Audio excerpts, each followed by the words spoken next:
Um colega comentou numa postagem que eu fiz no Instagram sobre a tendência natural do crescimento do preço dos imóveis.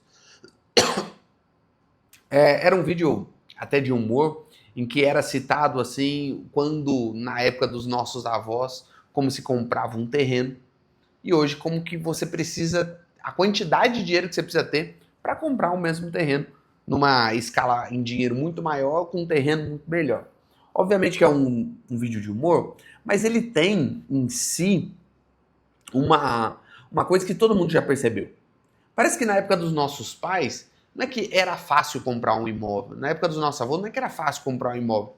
Não é que parecia ser o caminho natural das coisas.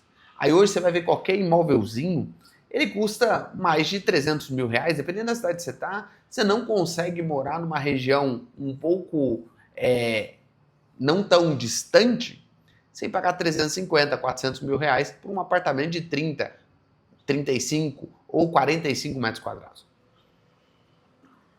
E aí ele falou, o exato contexto desse vídeo não demonstra que a gente vive em uma bolha imobiliária? E conceito de bolha, talvez para a população atual, se popularizou mais ali em meados de 2008, onde a gente teve um grande boom e a bolha dos imóveis.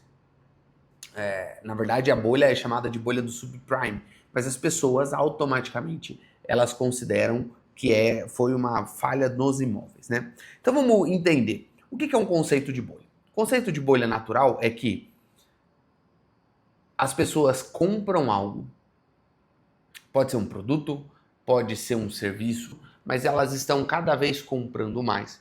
Não existe uma demanda real para aqueles produtos ou serviços, mas o fato delas estarem cada vez mais procurando cria em si um FOMO, né, que é Fear of... Esqueci a sigla, mas é medo de ficar de fora. E aí mais pessoas querem entrar, por mais pessoas quererem entrar, o preço sobe ainda mais, e aí mais pessoas compram, e aí por conta disso, até que em algum momento isso se torna insustentável, porque era como se construir um castelo numa areia. Mas não é bem assim que o mercado imobiliário, pelo menos brasileiro, funciona. Então vamos lá. Bolha imobiliária lá nos Estados Unidos. O que estava acontecendo? Existia um forte incentivo econômico financeiro para dar mais crédito a construtoras.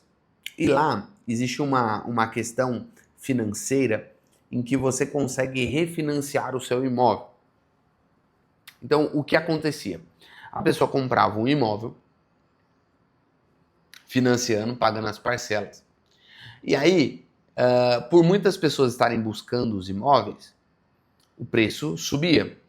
Aí ela ia lá e refinanciava esse imóvel, ou seja, pegava mais crédito emprestado, baseado agora no novo preço do imóvel. Com isso, mais pessoas faziam a mesma coisa, o preço subia ainda mais crédito era dado e assim ia acontecendo. Os preços subiram drasticamente e no fim tudo não passava de uma bolha. Mas se você perceber bem, na frase, um critério é muito importante para que bolhas se formem, ou pelo menos nesse formato. É preciso crédito. Você precisa ter um fluxo de dinheiro muito grande. É pouco provável você conseguir criar bolhas ou você viver em bolhas em um ambiente em que não existe crédito em quantidade fácil. Se você pegar o crédito imobiliário de 2008, se você pegar a questão das bolhas das empresas.com lá nos anos 2000, todas elas têm uma característica muito próxima de que todo mundo queria dar crédito a essas pessoas. Crédito que eu quero dizer é empréstimo. Então, se você pegar o cenário brasileiro, as coisas são um pouco diferentes. Vamos tratar primeiro na demanda real. Existe necessidade de ter imóveis realmente no Brasil, Edwards? Sim. Existe um déficit imobiliário habitacional muito grande no Brasil. A gente está em... Cara, eu fiz um vídeo recentemente, agora eu não me lembro do número. Se não me engano, faltam 20 milhões. Não, acho que faltam 7 milhões ou 10 milhões de imóveis para as pessoas. E à medida que os anos vão passando, vai aumentando esse déficit. Óbvio que a tendência de crescimento da população está diminuindo. O que é isso, Edwards?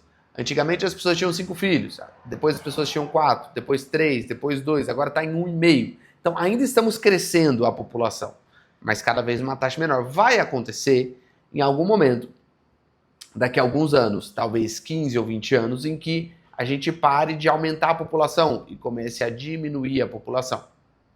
Mas isso ainda não aconteceu. Enquanto isso não acontece, continua faltando imóveis. Então, se hoje a gente parasse de crescer a população, faltariam imóveis.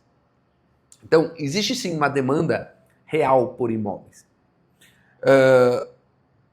Além da demanda ou da necessidade de existir imóveis, de pessoas terem imóveis, existe também uma questão que o crédito habitacional, o crédito imobiliário não está fácil. Percebam que naquele cenário existiam duas, vamos dizer assim, subsidiárias governamentais, elas eram público-privadas nos termos brasileiros, a FENIMAN e a FENIMEC, que subsidiavam crédito. Elas assumiam o risco das pessoas que estavam pegando crédito. E, consequentemente, o mercado imobiliário, os bancos falavam assim, cara, se o governo está subsidiando esse crédito, ou seja, está assumindo o risco desse crédito, eu quero emprestar, porque o banco ganha dinheiro com juros. A realidade no Brasil é completamente diferente. O crédito, estando a 15% ao ano, está longe de estar facilitado para você comprar imóvel. Então, não tem uma jogada muito massiva de crédito no setor imobiliário. É até sempre uma tendência natural de crescimento econômico. Você vai perceber que todo governo, seja ele governo de direita, seja ele governo de esquerda, quando eles querem incentivar a economia, um dos programas que eles sempre acabam criando é programa habitacional. Seja para construir imóveis novos, seja para construir imóveis usados, para vender imóveis usados, seja de alto padrão, seja baixo padrão, seja classe média, sempre tem algo. O motivo é simples. Eles querem que as construtoras construam imóveis, geralmente eles optam por imóveis novos, eles querem que as construtoras construam imóveis, porque as construtoras construindo imóveis têm uma tendência a girar a economia, aumenta a base de emprego, aquela situação toda. Isso de fato acontece, mas ainda assim não numa escala fora do comum. Recentemente, a gente teve um aumento na taxa, na faixa ali do Minha Casa Minha Vida. Ou seja, com o objetivo da classe média entrar na faixa do Minha Casa Minha Vida. O que é isso? Cara, o governo está querendo fazer com que a classe média compre imóvel. Mas, de novo, está longe de criar imóveis do nada. A gente pode argumentar, em alguns pontos, de que alguns tipos de imóveis, em algumas regiões, podem sim ser uma bolha. Você quer um exemplo? Você pega estúdio na região de São Paulo. Cara, a cada 3 ou 4 meses surge um novo projeto de estúdio na cidade de São Paulo. Estúdios é um tipo de imóvel muito específico. Um tipo de imóvel para uma faixa da população muito específica. Geralmente é para um cara solteiro, para uma pessoa solteira, né? Que trabalha, que tem uma renda razoável ou relativamente razoável na cidade de São Paulo. As taxas que geralmente sempre oferece, a construtora sempre oferece, olha só, se você comprar, você consegue alugar numa taxa de, sei lá, você comprou por 300 na construtora, comprou por 200 na construtora, enquanto estava construindo, você vai alugar por 3,5. Olha, uma taxa de tantos % ao mês. Isso a gente pode dizer que, de certa forma, é uma bolha. Por quê? Não há uma sustentabilidade tão clara assim para tantos projetos, para uma casta da população muito específica, que é o jovem, ali entre 18 a 25 anos, que trabalha na cidade de São Paulo. Em algum momento, esses projetos vão começar a ficar largados, como muitos já estão, que a pessoa não consegue alugar pelo preço que foi falado para ela que ela alugaria. Chegou recentemente, não tão recentemente, eu acho que tem uns 2 meses, 2 clientes específicos, eles compraram imóveis em estúdio de construtoras diferentes, em regiões diferentes, mas os dois alegaram a mesma coisa. Cara, na hora de comprar ali, falaram que eu conseguiria alugar na faixa de 1,5%, quase 2% ao mês, e na prática eu consigo, quando muito, 0,7%, 0,6% ao mês. Ainda é um pouco acima, sim, da média de mercado, que seria 0,5% ao mês, mas bem longe do que eles esperavam, até porque são imóveis consideravelmente caros. A gente está falando de um estúdio que, depois de construído, é 350, 400 mil, às vezes 500 mil, dependendo do lugar. É um problema. Então, a gente pode falar de uma parte de algumas regiões, de alguns locais, existir, sim, essas bolhas. Quando eu vejo grandes projetos imobiliários de alto padrão em algumas regiões, eu falo, cara, mas não parece ter tanta demanda. Mas falar que o mercado imobiliário como um todo é uma bolha, está muito longe de ser uma realidade. Eu estou fazendo esse vídeo, óbvio, com o objetivo de responder aquela pessoa, mas para te trazer à mente que essa visão um pouco mais ampliada da realidade, principalmente relacionada à economia, te ajuda muito no processo de investimento em imóveis. Eros, mas você trata de imóveis de leilão. Para você é bom que as pessoas comprem e percam imóveis? Sim, de certa forma, eu passo a ter mais matéria-prima, que são os leilões acontecendo. Mas você precisa entender como investir. A verdade é que o leilão é uma ferramenta. Eu falo isso muito aqui nos vídeos. Ele é só um caminho.